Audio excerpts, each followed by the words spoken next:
ওমানের বেসরকারি খাতে ঘুষ ও দুর্নীতির বিরুদ্ধে শাস্তির বিধান আরও কঠোর করেছে দেশটির সরকার।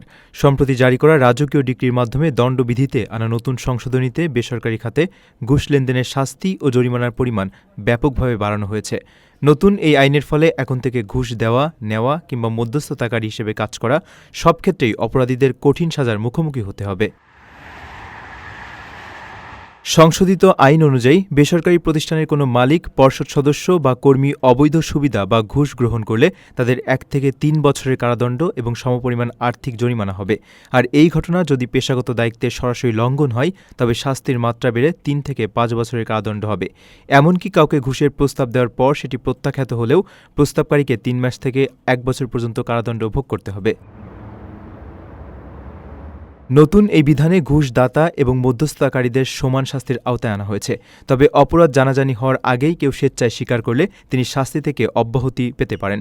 তবে রাষ্ট্রায়ত্ত প্রতিষ্ঠান বা কোম্পানিতে থাকা সরকারি প্রতিনিধিরা এই নিয়মের বাইরে থাকবেন। তাদের ক্ষেত্রে সরকারি কর্মকর্তাদের জন্য প্রযোজ্য আলাদা দুর্নীতিবিরোধী আইনটি কার্যকর থাকবে।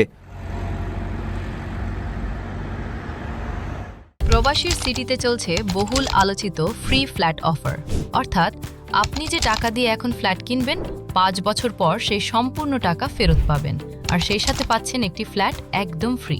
অফারটি সীমিত সময়ের জন্য, তাই দ্রুত যোগাযোগ করুন স্ক্রিনে দেওয়া নাম্বারে।